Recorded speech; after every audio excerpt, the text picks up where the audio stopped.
took my son to the movies. He's only 9 years old. It cost like $50. And no, in 3D, and to buy popcorn and to have soda and everything. When you went to the movies, how much did it cost to go to the movies? A nickel? No, that's where you had to bring your own chair.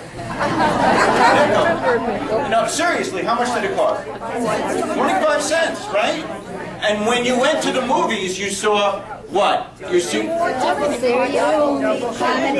talk at once. You got to see a cartoon, a newsreel, a documentary, right? A coming attraction. Now what happens? They show you like 30 previews, and the movie isn't so good either. But it's loud. Oh, you can't hear. It's loud. Everything is blasting and exploding. It's unbelievable. Times have changed. So what's happened is technology has surpassed content. Do you agree with me? Because when we had Jack Benny and Lucy and Buster Keaton and Harpo Marx, they didn't have HD TV, but they were good. Now we have the clearest, cleanest technology, but we're looking for people to perform. Would you please get up and do a little something? No. See, it's jokes like that that kept me out of the big time. Now listen, that was one of my father's jokes. I'm one of my mother's. But you know, no, seriously, where was I? Oh, I was over here. Okay, I want to tell you that laughter is the most important thing. It's very, very crucial and critical to your well-being. Right? Doctors tell you to take your medicines, but they don't tell you to laugh. You have to laugh. It's very important. You know why? When you go to the doctor, you get a prescription. Can you read it? No, I can't read it either. Only the doctor and the pharmacist can understand what it says. Because it says, I got my money, you get yours. It's the truth. But that's the thing. Times have changed, and we have to think about laughter and humor and what makes us feel good, because these things are very important. They're just as important as eating and everything else. And yesterday was Father's Day, okay? So I was trying to think of what's fun for Father's Day. Do you know that there are no songs written about fathers? Oh my Papa. There's Oh My Papa, but think about mothers. There's Mother McCree, there's Mammy, there's My Mother's Eyes by Georgie Jessel. There's M is for the Million Things She Gave Me. Father is the town schlemiel in almost every place. There's one song, Pop Goes the Weasel. And then there was one called Oh What a Crumb Is My Old Man, or something like that. And then there was a song Groucho used to, remember Groucho? He used to walk like that. I think he was looking for something. But he sang a song, and it went like this. Everybody works but father. He sits around all day, feet in front of the fireplace, smoking his pipe of clay. Mother takes in washing, so does Sister Ann.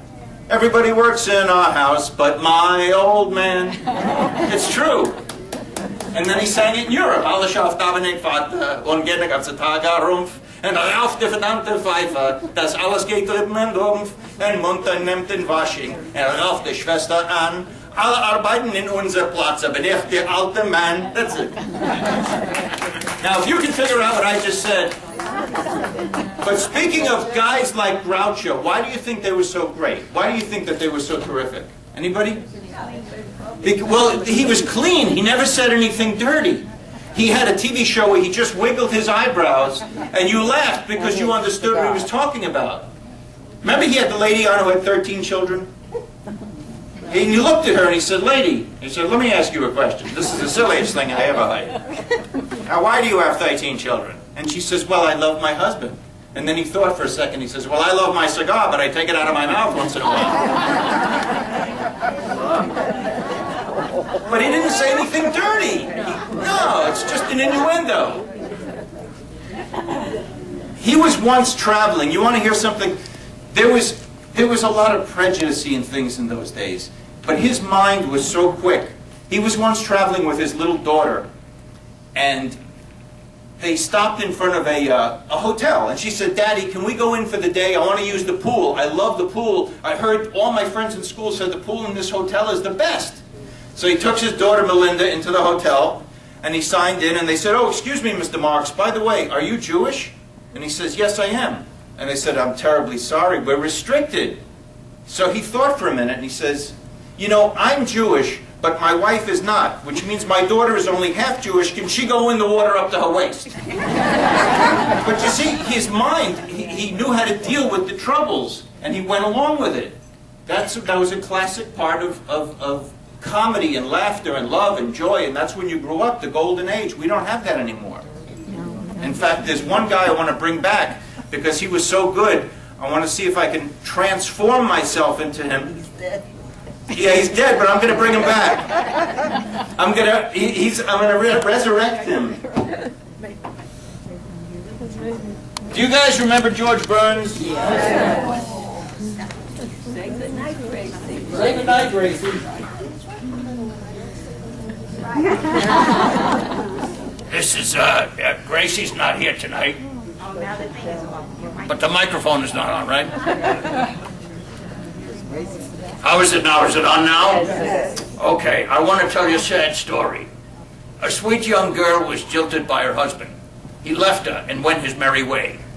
With tearful eyes, she wrote a final letter, in which her broken heart had this to say: I'm returning every present that you gave me. I'm sending back each letter that you wrote. Every sweet memento that we cherished, even the locket that I wear around my throat. Enclosed you'll find the mortgage on the house, dear. That unfair you must admit is true. I'm returning everything except the baby, because that's the one thing that I didn't get from you. That was George Burns. He used to say, at my age, my blood type has been discontinued. I'm at the age now where I have a pacemaker. When I belch, the garage door opens. It's all right. If I can fit my cigar into the holder, I get excited. But that was George. He was a great character. And what made those characters so great? Because they had personality and they had charm. And you had guys like Burns and like this man. It's amazing what you can do with a pair of glasses. You know, if Rochester and Don Wilson would have told me what I was getting to work here today, I would have said, look, I'll send Mary. I don't mind working for free. I mean, I don't work for free, but I work for, I get paid weekly. Let's put it that way. Very weekly. You know, did you know what Jackie Mason is getting for a ticket right now? $150. Wow. You know, it's an amazing thing. A person like me in a place like this. I can understand maybe a normal person, I'm not so normal. The other day I went to see the psychiatrist. I walked in, the first thing he said was, this is not you. I said, how do you know? You never met me. He said, what we have to do is to find the real you. I said, why don't I ask my friend? They know where I was. Then he told me I had a split personality. So I said, how much is it? He said, the bill is $100. I said, here's 50, get the other 50 from the other guy. I was in New York City, and I used to work with Joe Franklin. Anybody remember Joe Franklin? Yeah. My friends, I'm with you, wandering through memory lane. Strikes matzo for the unleavened experience of a lifetime. Brought to you by Hoffman Soda, which is very bubbly and effervescent. Joe Franklin had a show, and I used to work for him. And when I first met him, I went to his crazy office. This was you talk about hoarding. When I went to him, all I saw was a foot sticking out of all these records and sheet music and everything. And he says, come here, kid, come in. So he had like 50 cups of coffee all over the place. He says, you got to help me. A lot of people bring me coffee, George. You got to help me. We were walking down the hallway with cups of coffee to throw them out. I'm saying, I can't believe I'm with Joe Franklin. I'm throwing out cups of coffee. But that's what it was like in those days. I used to go up to see him, and I would imitate somebody like Eddie Cantor, and he would go crazy because he said, I love Eddie Cantor. If you knew Susie, like I knew, with the big eyes. Eddie Cantor was wonderful. And he created, did you know he created the March of Dimes? No. You guys didn't know that? Well, he was invited by President Roosevelt to make a speech. And he said, Roosevelt said to him, Mr. Cantor, you're the most popular guy in radio and on the stage today. I want to make a speech, and I want to raise money, and I want everyone to give $1. And he said, Mr. President, don't you realize that there's a depression, and giving $1 is a lot of money? What if we could get everyone to give a dime? And that was the beginning of the March of Dimes. That was the truth. Thank God they invented film and television and recorded all these wonderful things that we have. And there are some good movies, don't get me wrong. Rain Man, that was a great movie. Definitely a great, 100% great movie. course it was a great movie. Of course I'm an excellent driver. It's definitely a great movie. Wasn't it a great movie? Definitely 100% great movie. I did that all day. My wife got mad at me. So my son is 9 years old, and the other day he wanted to buy me a birthday card. So I took him to Publix and I said, here's all the cards. I won't look. Daddy won't look. You pick one out. So he's looking through the cards, so I'm waiting a minute. I figure I'll give him 3 minutes. I'm waiting 5 minutes. 10 minutes, he's throwing all the cards all over the floor. I said, Charlie, why don't you pick out a birthday card for me? He says, I'm looking for the one with the money in it. All right, switch. That's what little kids say funny things. I was driving in the car, this is for real, and I didn't shave that day. And he says, Daddy, you forgot to shave. I said, well, I get tired of shaving. You know, you shave, and then it grows back. He says, oh, it's like homework. Just truth, right from a kid's mouth, they tell you the truth. But anyway, ladies and gentlemen, I have a surprise for you. I'm going to bring him up in a minute. A protege of mine who I am working with and helping. He's a man who loves comedy. He loves humor. He's from the Holy Land, Brooklyn. He wants to make you laugh, and nothing makes him more enjoyed than to have you laugh and to make people feel good. And his name is Les the Plumber. Because his real job is he's a plumber, but he loves what I do and he loves comedy. Les, let's tell him a couple of jokes. Pleasure to be here. I just got back from a pleasure trip. I took my mother-in-law to the airport. I just had one problem. She came back on me. Anyway, while I was driving here, I was thinking about the honeymoon couple that was driving to the Fontainebleau Hotel. And on the way, he put his hand on her knee, and she says, you know, honey, we're married now, you can go further. So with that, he drove to Key West. And the other day, I made a killing on the stock market. I shot my broker. And then, of course, I walked into the bank, and I said to the banker, can you please check my balance? So he came out and he pushed me. And the other banker, he gave up his girlfriend because he lost interest. And then I was standing on 42nd Street, and the guy comes up to me and he says, how do you get to Carnegie Hall? I said, practice, practice, and practice. How else are you going to get there? I see a man crying in the street, so I walked over to him. I said, what are you crying about? He says, I just got married. I said, you should be happy. He says, I'm 85 years old. I just married a 21-year-old woman, and everything is great. So I said, so what are you crying about? He says, I forgot where I live. And then, of course, you know, Abraham Lincoln was Jewish. He was shot in the temple. And then all the men now are going out with homeless women. You know why? Because it doesn't matter where they drop them off. Terrible. Just terrible what's going on. And then I walked into the Social Security office, and I said to the lady, I said, I'd like to get Social Security. So she said, well, you need an ID. And I start going like this, and I turned off the microphone. No, it's working, it's working. Anyway, so she said, well, look, come over here, open up your shirt, let me see your gray hairs. And she looked and she said, well, you look old enough, I'm going to give you Social Security. So I go home and I tell this to my wife, and my wife says, you should have dropped your pants, you might have got disability. But anyway, did you hear about the lady that lived in the Bronx, and she had a gorgeous, voluptuous daughter who had a speech impediment? So she says to her daughter one day, why don't you just go downstairs and get me 5 pounds of mackerel from the fish store? So she walks down to the fish store, and the man says, what would you like? And she says, mackerel. He says, I don't understand what you're talking about. So with that, she opens up her blouse, and he goes, holy mackerel. She says, yes, 5 pounds. I have a wonderful mother-in-law, you know. I told her that my house is her house. So last week, she sold it. I couldn't believe it. And and my wife, oh, she's just wonderful. I haven't spoken to my wife in 18 months. You know why? Because I don't like to interrupt her. And then I miss my wife's cooking as much as I can. And my wife, she shops every day all over the place. And last week she got sick. So 3 stores closed her.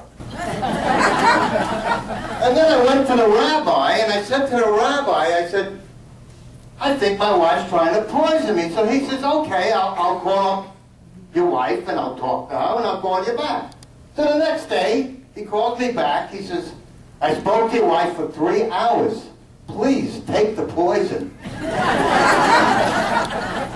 Just terrible what's going on around, you know. And then, did you hear what Adam said to Eve? Step back, I don't know how big it's going to get. And then I walked into the police station and the whole commotion going on. And I found out that all the toilet seats were stolen at police headquarters, and now the police have nothing to go on. Oh, just tell her what's going on, you know? Did you know they came out with this new Italian car? It's called the Mafia. It comes with 2 hoods. It's been a pleasure this afternoon to come here. I'm very honored to be here, and honored that George has invited me to entertain you. Man, he's a real gentleman, and if anybody out here ever needs a plumber, this is the guy you call. He's the best. I'm serious. He's the best. Thank you, Les. Thank you. Round of applause for Les. There's no age where you're too old to start doing anything you love to do. He's a plumber, right? But he wants to do stand-up because he loves making people laugh. So I'm encouraging it. He comes to me and he says, show me some ideas. Of course. I did this all my life. What more can I do than give back and try to help people? If you're an artist, show somebody how to paint. If you're a writer, show somebody how to write.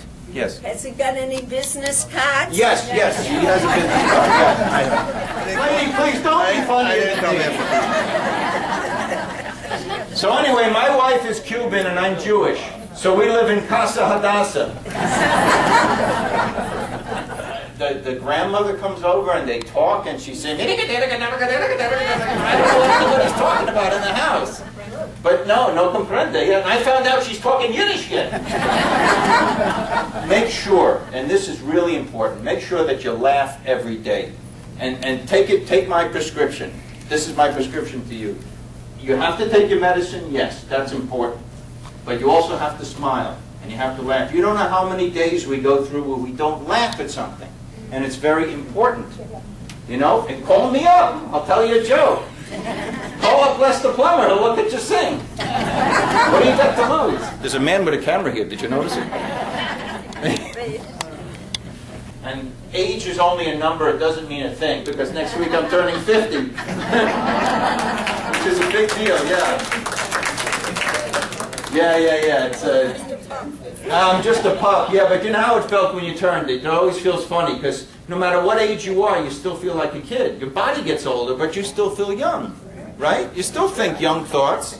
I have a radio show that's on every single day of the week. It's on from 4 till 5:30 on a station called HotMix106.com. It's good, the latest thing, internet radio. You go online. While you're writing to your friends, you listen, and I tell jokes, and I play the Beatles, and I play Tony Bennett, and I play wonderful songs, Ray Charles, and the Ronettes, and all the music that I love, that I love listening to. And I take requests for people, and I have a couple of pens that I brought with me, you know, pens, and on the pen it says my radio station, so you'll remember it. I'm going to give them away to you as a gift. One of the greatest writers in the world was named George S. Kaufman. Yes. A great playwright. And the owner of Bloomingdale's had a son, and the son wanted to be a writer. So he wrote a show, and since he's the son of Bloomingdale, he got to invite George Kaufman to the show. So George Kaufman goes, watches the whole show, and the Bloomingdale son runs down afterward and says, Mr. Kaufman, what'd you think of the show? What should I do? He says, I'll tell you what you do. Close the show and keep the store open at night. And that's a true story. So So I'm going to give out some of my pens. And Les, did you want to say something? Did you hear about the lady that went to can't her stop. lawyer and she said, and she made out her will, and she said, I want to be buried right in front of Bloomingdale's. And the lawyer said, why? Because this way my daughter will come to see me every 2 weeks when she goes shopping. Mel Brooks used to do the 2,000-year-old man. Boy, you are a 2,000-year-old man, and I got 4,600 children, and not one of them makes a phone call. You would think they'd say, hello, Pop, how are you, what's doing? I was watching a show, and they were talking about Sigourney Weaver, and he stood up and said, Sigourney's helping. I just want to let you know you should have a great, great day, enjoy yourself, laugh a lot, and try to listen to my show. I'll give out some pens so you'll know when it's on. Okay, thank you. Thank you. So what do you think of Lester Plummer? Thank you. I think he's terrific. He was marvelous. He made me laugh from start to finish. Oh, I really liked him. I thought he was so funny. Good, because he'll make me laugh. Me too. You like Lester Plummer? Yeah, Why? because he's my plumber. Now I made you laugh. What do you think of Lester Plummer, the comedian? All right, I'm due somewhere at 2 o'clock. Oh, you better get there.